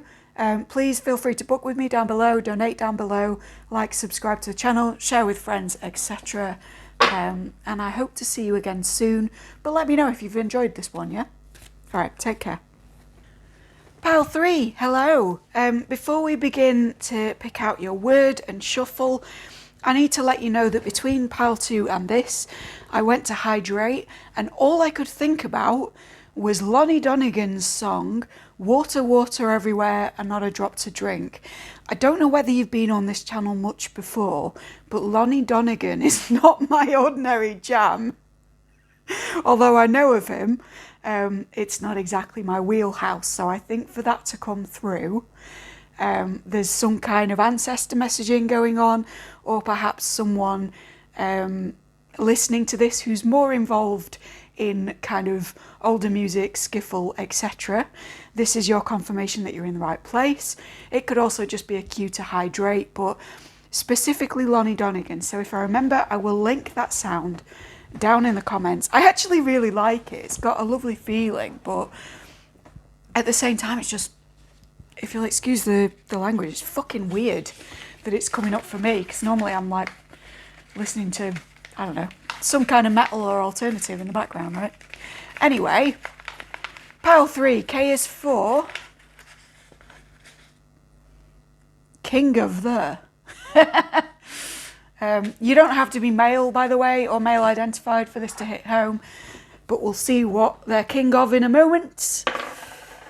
And again, we're in the 10th house. That's interesting. So you may also resonate with aspects of pile 2 if you felt drawn to a couple of piles, or that may be your channeled. We'll see. Right, okay. Interesting. What's this one? Okay, you're going to have to be leapers, because, right. Did you see that? I don't know whether it was on camera, but the deck kind of flung itself that way, and this was on top. Anywho. I'm now hearing King of the Road. It's like my entire team's just trying to get songs in my head that are not at all my era, wheelhouse, or preference. Anyway, trailer for sale or rent. Some of you are selling a trailer. I don't even know whether that's the correct lyric, but that's what's coming up. Trailer for sale or rent. Oh God, that was a terrible rendition, even for that guy's terrible voice. You can tell that I've been thirsty today. Do we have a clarifier? We do. Right. Okay. Interesting. I will meditate on these for a moment and be back in a jiff. You will hopefully not feel the cut. All right, group 3. The 10th house I've been taking so far in this reading, because it has come up before, to be about career, aspiration, that kind of Capricorn energy of endeavour, of climbing the mountain, of goals, achievements, long-term possibilities. But the other meaning of the 10th house is one of reputation. With that in mind, I suspect that this is actually a love reading, and that you've come specifically for a love reading and been disheartened if you are astrologically inclined to see the 10th house coming up, because it didn't seem like an obvious connection. But it is very much coming out that way, and the fact that we have the Hierophant and the Lovers, along with the Star, and the Page of Swords, which has been coming up a lot in love readings I've done for clients lately. I think it's pretty much a unanimous energy, which is unusual because these are general readings and normally there's like a couple of interpretations. I think you're just landing on the one. Excuse me if you hear my squeaky chair. It's nothing rude I'm doing. It's just creaky leather, right? King of the Road coming into my head in the shuffle, I think actually is a thing. I don't think it was just like, oh, another old song, right? So we had water everywhere and not a drop to drink, which also may be relevant now I think about it. And then King of the Road. I think you're interested in a person, or dealing with already a person, who is perhaps King of the Road, who perhaps either has a lot of potential around them for close connections that you were not or have just become privy to, or that they travel a lot, perhaps for work, perhaps for play, and that's given them a reputation of like a Knight of Wands energy, right? Knight of Wands is somebody who can be, what are my friend's words, easily baited, right? They can put themselves into the path of temptation knowing that they are not so resistant to same, but sort of going shrug, well, I guess it's just the way I'm made. And it's sort of, it's not the best energy, right? It's a bit fuckboy, any gender. It's a bit flighty. There's a lot of propulsion and motivation behind it, but perhaps towards more of a sexual component to the activities. It's someone who rushes in and then perhaps goes, oh shit, and rushes out again. It's not the energy of a long-term partnership. Now, I say that this is reputation because the rest of the cards are not reflecting same. My interpretation overall is that yes, this is what this person's famous for or infamous for in either their close circle or their trail of discarded partners, or, you know, just in kind of like, oh, they seem like a flirt, I bet they do this, right? But you've frightened them. And I say frightened in the best way. I say it in the Wayne's World, do I frighten you? No, do you want me to? Kind of a sense. Like, you excite this person, you terrify them a little bit by having the opposite to their energy and proving that that can work as a thing. And you also kind of remind them that this Knight of Wands thing is a reputation. So either the Knight of Wands energy is an affectation that they've been putting on that other people now see as true, possibly including you, by the way, or they are a Knight of Wands, genuinely, but you're helping them to see that if they behave like one for long enough, they will get a reputation that precedes them. I sense that your value system around sex, around casual relationships, around flirtations, around breadcrumbing, around ghosting, around all of these Knight of Wands things is very different to theirs. You're perhaps of a more traditionalist mindset, or at least you conduct yourself with a lot more empathy in the sexual arena than they have done in the past. And if this is someone that you're already with, let's just say that their interactions outside of the relationship are perhaps giving them an undeserved reputation of a lack of fidelity to you. And they're kind of realizing that they can't make flirty jokes with that girl at the office because they're married, right? Or they can't kind of just act how they want on a night out because someone will say, hey, don't you have a girlfriend at home that would frown upon us all going to a strip club, or whatever it is, right? And I don't mean to make that gendered. It's just that my experience with Knight of Wands energies overwhelmingly have been male, and perhaps that's a socialization thing. I think it is. I think sex and its socializations kind of go beyond gender identification in some behaviours, and I think that there is a bit of a risky thing with male socialization going on at the moment in society. But anyway, my politics out of it. This is something that either you have experienced directly or that you can kind of see happening, and they can see that you can see it, and it's wigging them out, right? Which is why we have, over the reading, peering in from the skies, along with the angel from the lovers, this Page of Swords. I think that this is the person that we're talking about, the King of the Road, right? I think they're spying on you. I know that I always say this interpretation for the page, but it's just such a fitting one, and particularly in this deck where he's got like shifty eyes going on. I don't know whether you can see that properly. I'm just going to lift it because the characterization in his expression is just magnificent. He's looking a bit like semi-guilty, semi-sneaky.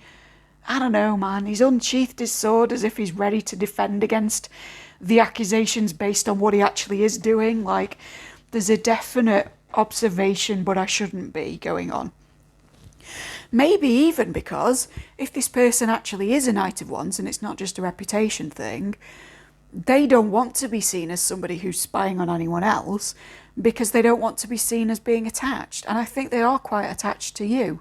I think the idea of you is something that they find not just pleasurable in the throwaway sense, but genuinely compelling. And that's disturbing to them because it interferes with how they've been living their life until recently, or it points out to them that the way that they've been living is something that other people can judge them for.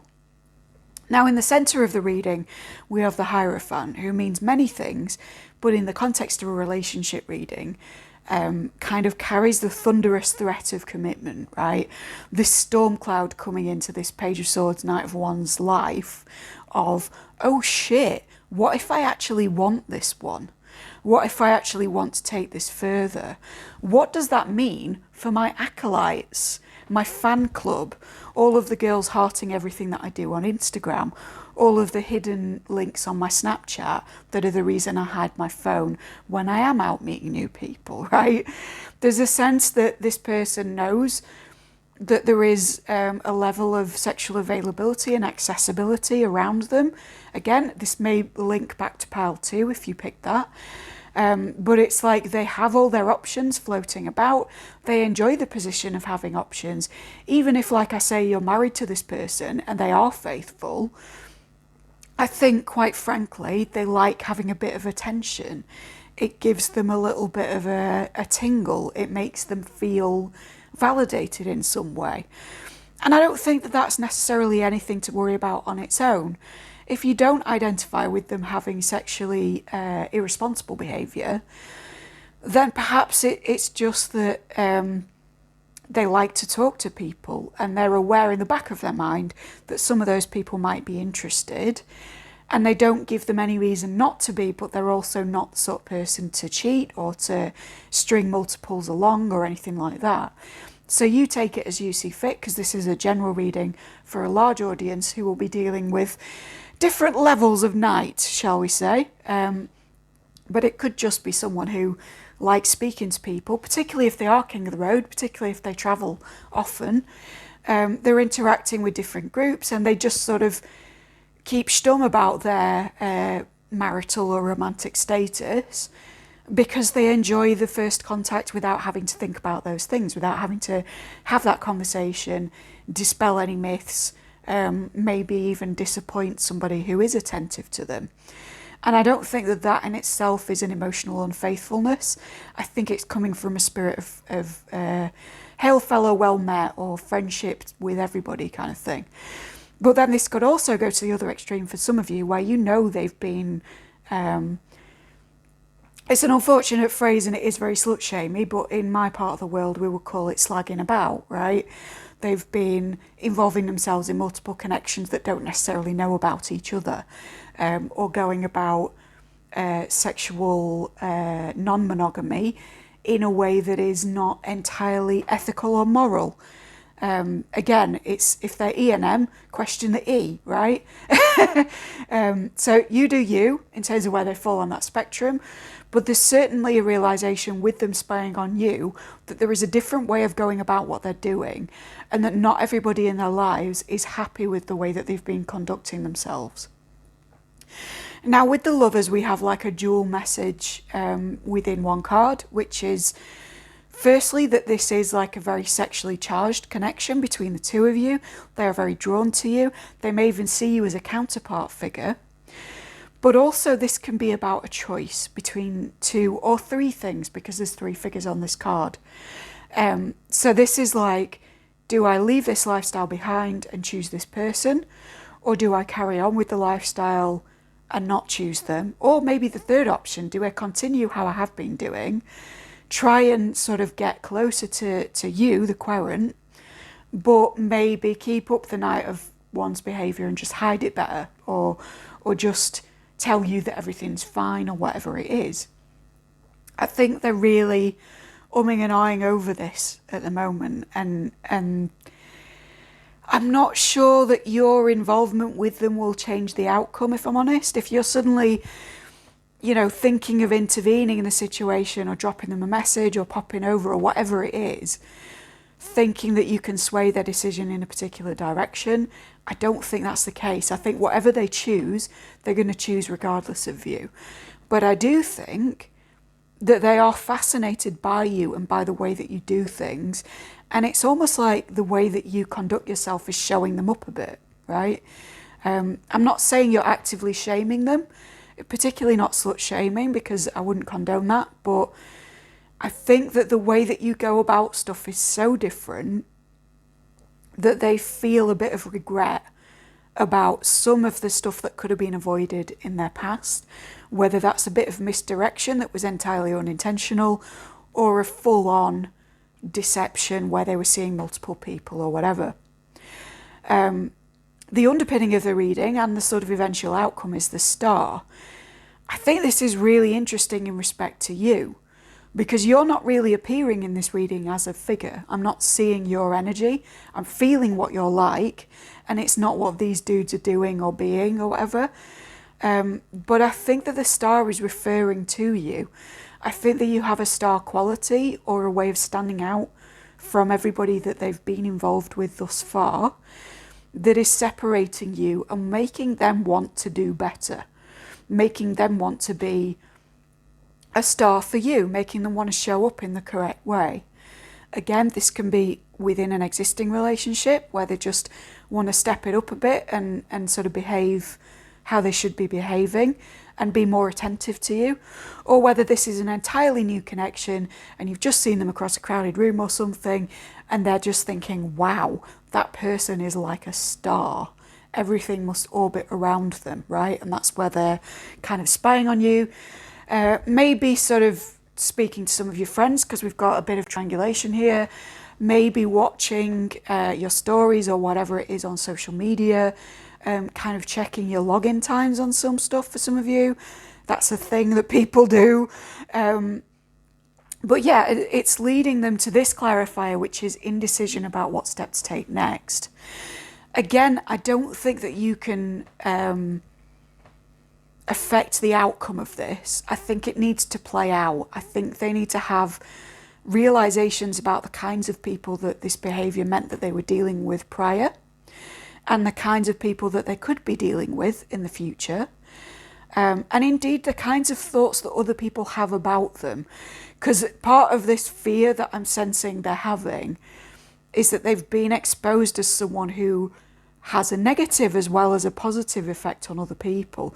Maybe they've identified with this star energy. Maybe they've been, you know, particularly coddled in the childhood environment, or sort of the social highlight in their particular friendship group.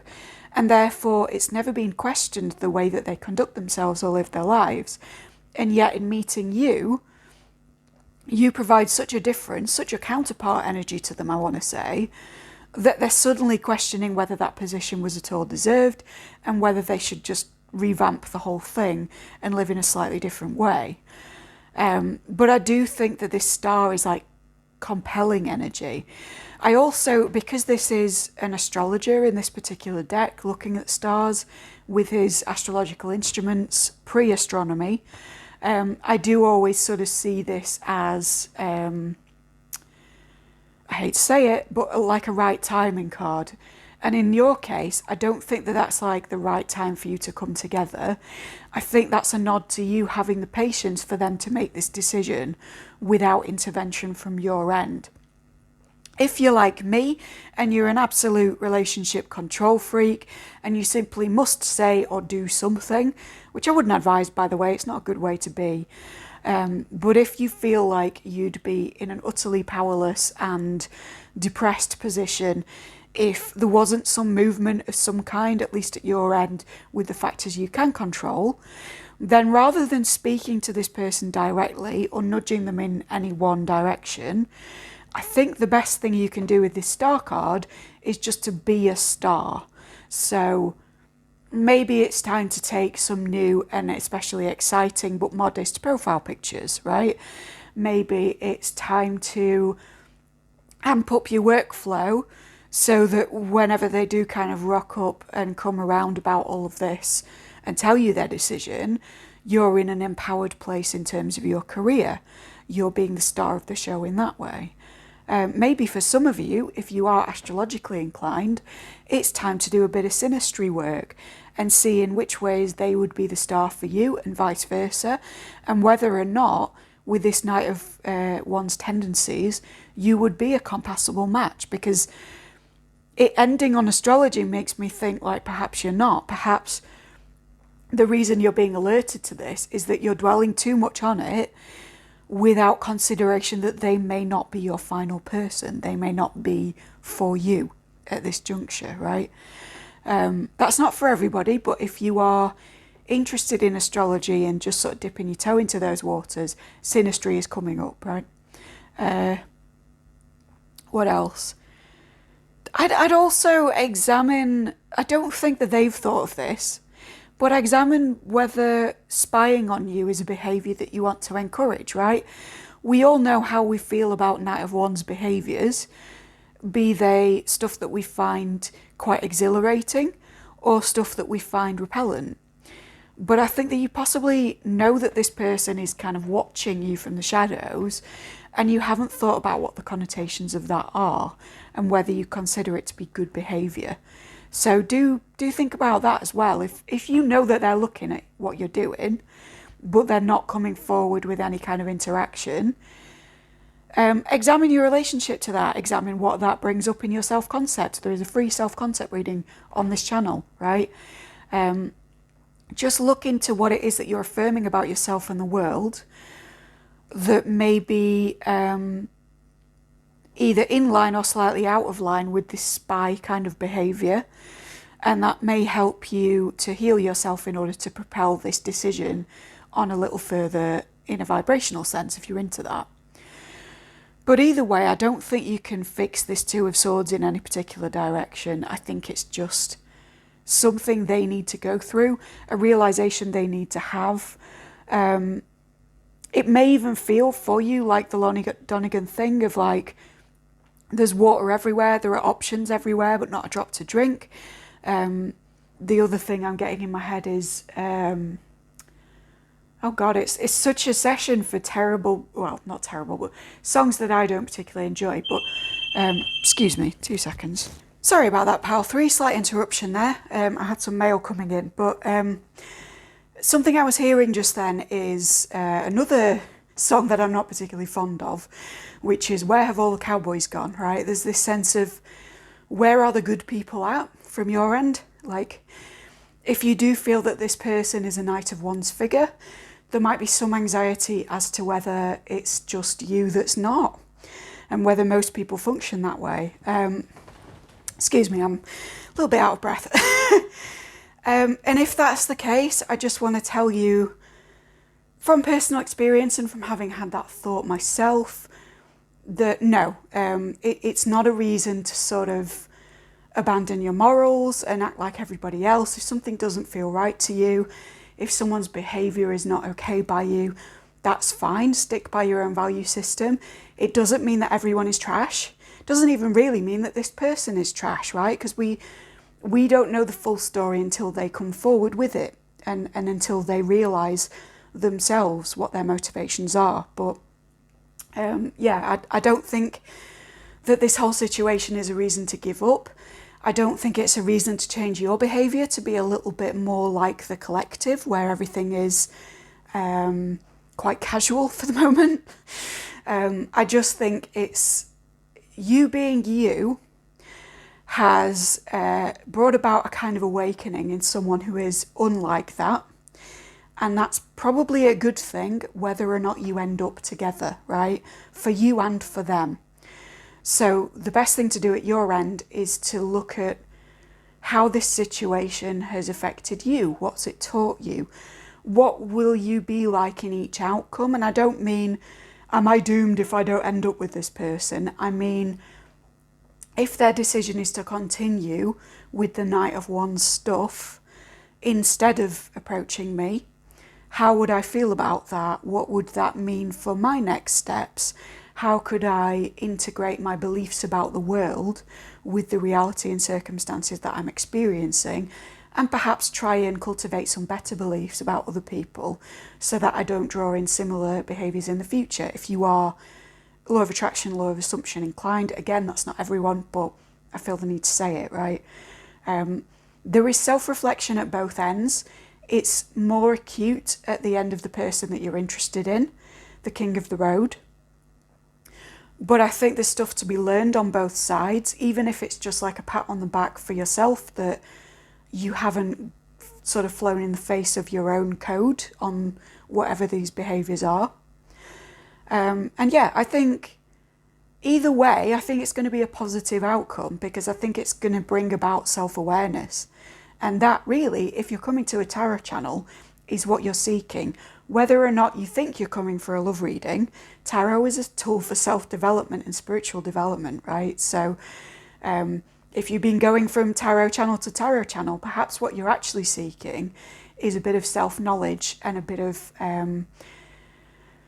development, really. And I don't mean that in a patronising sense. I just mean that it always benefits all of us, right? If you would like a private love reading, you can book that with me down below. As I said in previous piles, there will also be a twin flame soulmate mirrored souls try before you buy up on the channel sometime this week. But if not, then I hope you like, subscribe, ding the dong, thank you kindly. Share this channel with whoever you think may enjoy it, because it is quite a small channel. I'd like it to grow, because I'm not new to reading, but I am new to YouTube.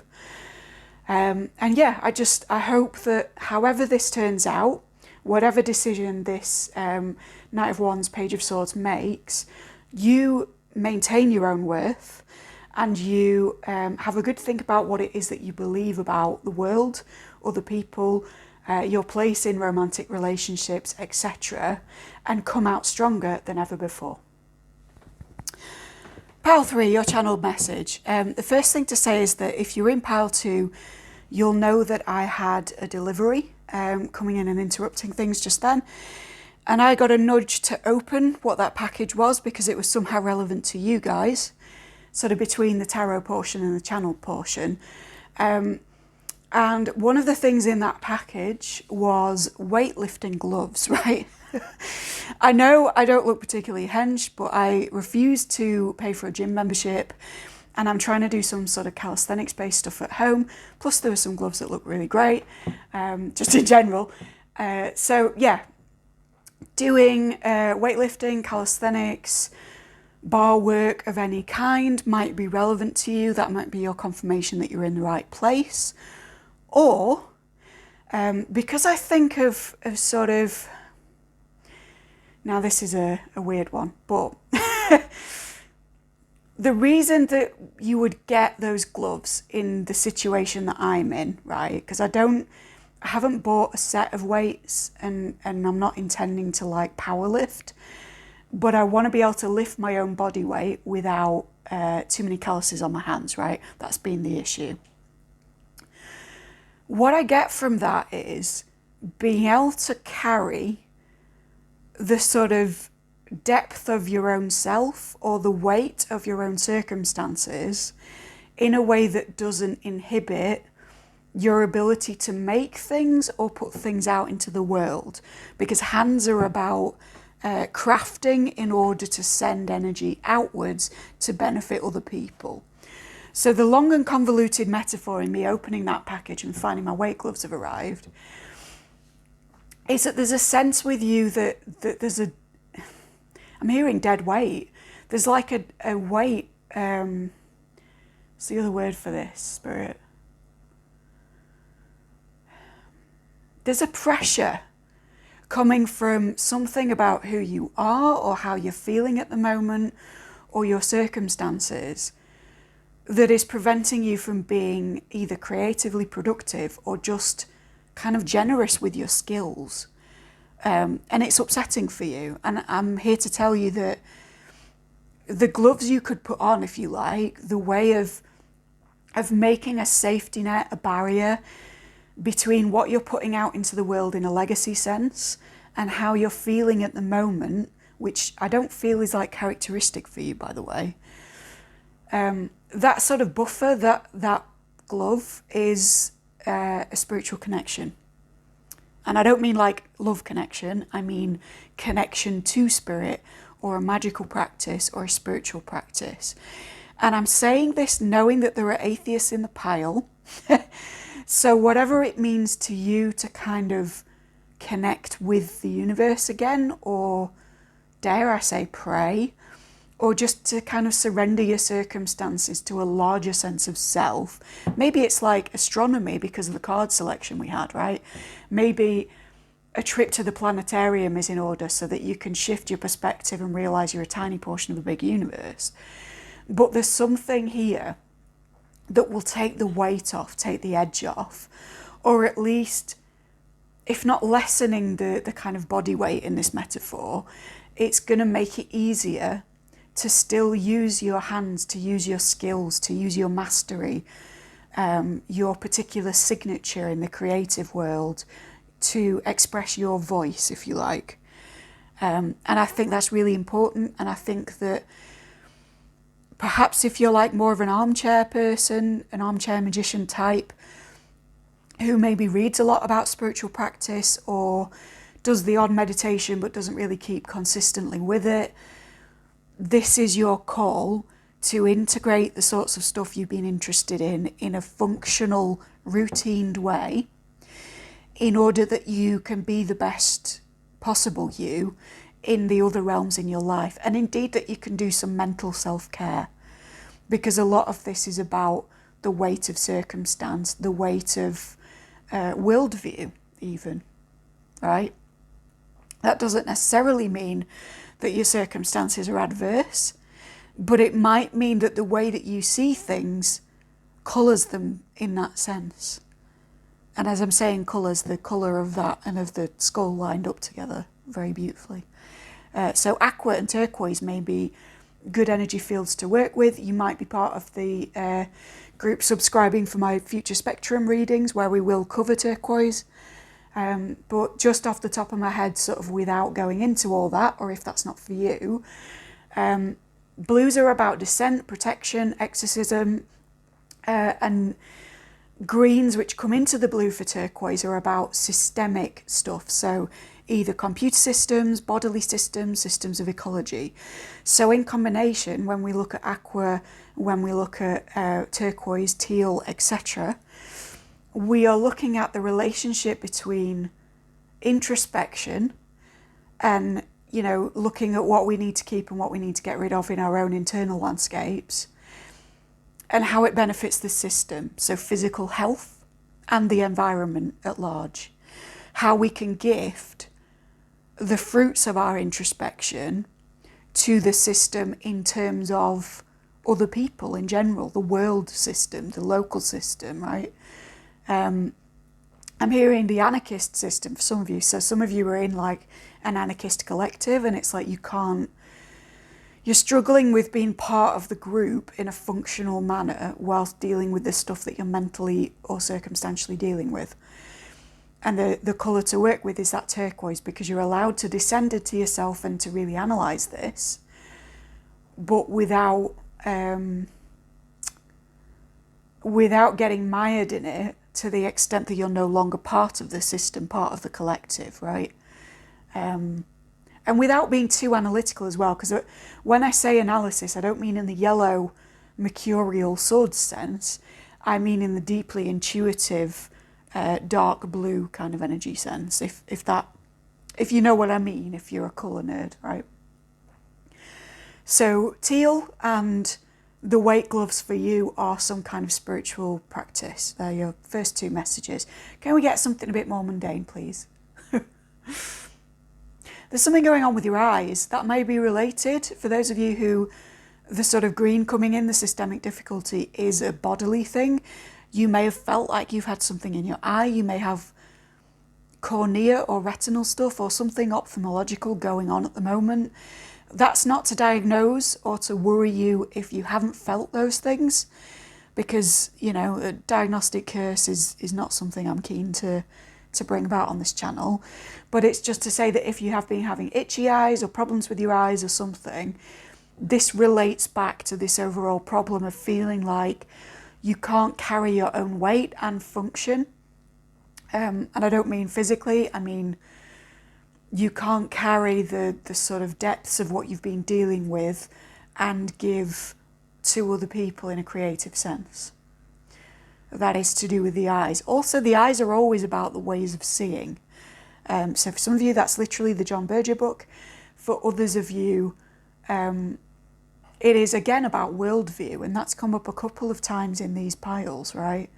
How are you projecting your own understanding of what other people will do into a situation where they might do that thing or they might not? That's going to be really important for your vision. In the visual sense, also in the far-reaching imaginative sense, because we can't have a broad vision of our lives if our vision is impeded by deciding already what's going to happen before it happens, in a negative sense. Man, it's quite heavy and complex with this group, isn't it? Jeezy crazy. To say that I was really happy to open that stuff, it's quite a big message, that. Hefty times. I hope that you're doing stuff to relax, Pile 3. I hope that you're taking the edge off a bit. What else have we got? I'm hearing if you did want to relax, cinema is the way forward. You may be the person who responded to the film recommendation that I gave. Not going to be for everyone, but hey ho.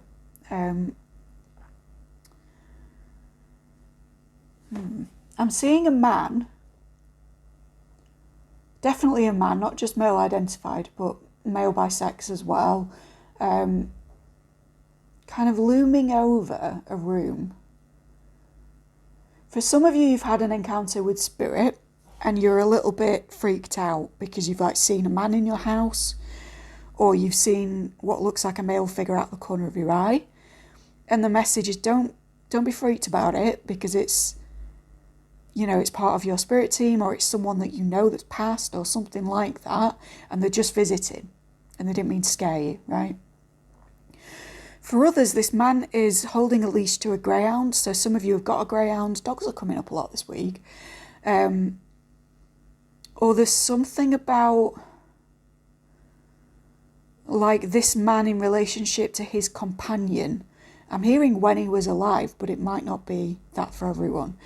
But there's the dog is the companion to the man. So this like phrase of like man's best friend is important. Maybe this person did have a dog if you're identifying with them as someone who's passed, but I know that there are people in these piles who don't believe in that kind of stuff, and I want to read for them too. So in that case, there's a relationship between the man and the greyhound that's somehow important for you to understand. For a very small number, and I don't at all condone this, it's very distressing to me, but there's an involvement with greyhound racing. And that's your confirmation that I'm not talking horse shit. But yeah, it's just a man and his greyhound, and he's a shadowy figure. So take it as it resonates, guys. Let me know down in the comments what that means to you, because I do like to get feedback on these things.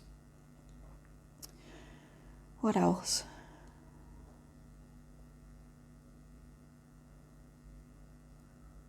For some of you, there's like unseen, I'm hearing unseen magic, but there's kind of very good things going on in unexpected places. So if you've been looking for some kind of revolution or change or switch in circumstances, I feel that you're looking to the most obvious places where this can happen, and you're neglecting something equally magical and wondrous that's maybe coming from a direction that you don't consider to be in that category. So for some of you, there might be, I want to say assistance. It's not financial windfall, but it's like help from someone that you don't always normally associate with help, or that you don't fully trust. In which case, I think it was power 1 that might be relevant to you. Or for others, if it's not like from a person, there's just some area of your life that you're not properly looking at, where really magical and amazing progress is being made, but it's like not immediately obvious to you. I do feel that this is going to be revealed. I don't think you'll have to look too hard. But it may be that when it is, it's kind of like, whoa, okay, that reading was right. Because it's from an arena from which you don't expect that at all, you know? Maybe like somebody at work that you normally hate is the reason you get a promotion, or a part of town that you don't enjoy being in, that you have to travel through, brings about a chain of synchronicitous events through you seeing something there, and that leads you to your next spiritual development or something like that, right? It's where you're not looking is where the next magic's going to happen. And I'm not saying that to soothe you, to make you feel better. It's just a genuine thing, because I'm seeing this glitter in this horn in like the indentations of it, and the sort of murkier bits, and the bits that don't normally catch the light at all. So there's something about places that don't normally catch the light kind of generating their own sparkle at the moment, if you'll excuse that phrase. What else, guys? I'm seeing bendiness and swirliness, and some of you are like taking up yoga, and that was the link to the sort of fitness stuff that I was talking about, or you're just increasing your like spinal flexibility stuff. This is encouraged. That's the message. Like, keep doing that. Keep training with it, and be sort of very disciplined with it, very fastidious, because doing it little and often is going to take you places quicker than doing a whole lot of it, tiring yourself out, waiting a month, and then thinking you're in the mood for it again, right? So smaller sessions, but keep it up. What else? I'm hearing doorways, and then I'm hearing doors and corners. So for some of you, there's a particular sort of bit of my red-orange reading that will make you laugh. And for others, doorways. What's doorways about, guys? I think you're going to have a really interesting interaction in a doorway in the near future. And I don't normally get that specific with like future predictions, partly because of determinism. But I feel I'm seeing like there's a place in my hometown which is like a converted office building that is now a theatre, and it sort of has all these marvellous events going on, but the main doors into it just like look like any other part of town, and they're quite often a gathering place for people coming in and out, that are discussing whatever it is that they're seeing or have seen.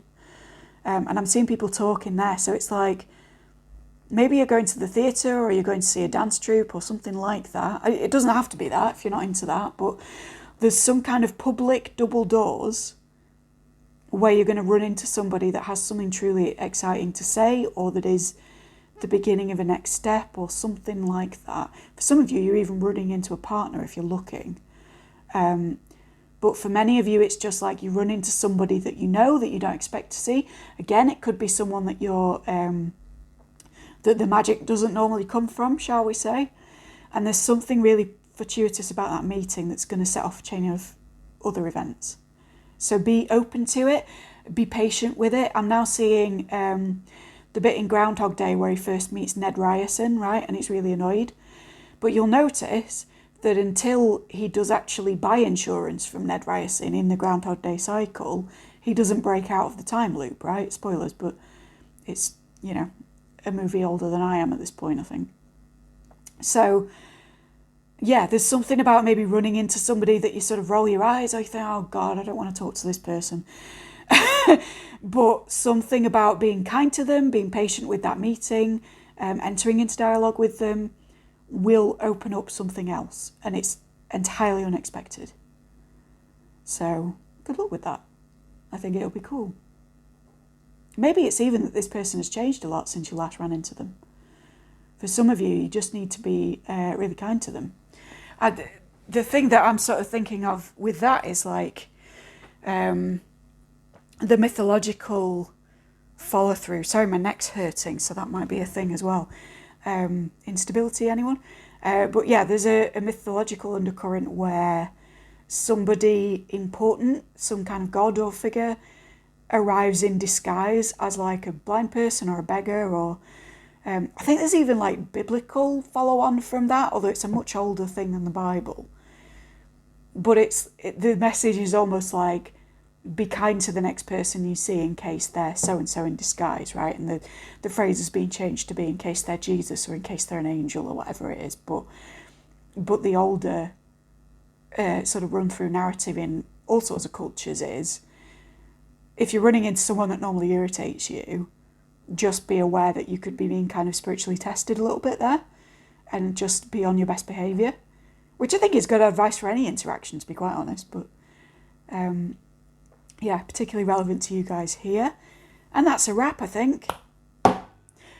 Had to end it with some sound, so maybe a good way to end this reading is to blast some of your favourite music, even if that's only in headphones. But I do hope that was helpful, Pile 3. If you want to book with me, you can absolutely do that down below.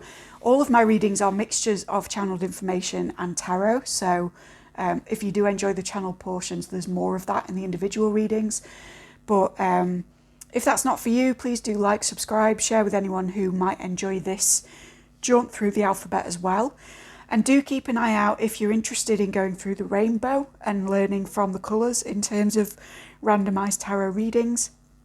Certainly for many of you, teal and turquoise in the blue-green part of the spectrum will be relevant when we get there. And that should be, I don't know, in the next couple of months, because we're doing about one a week. So, take care. I'll see you soon.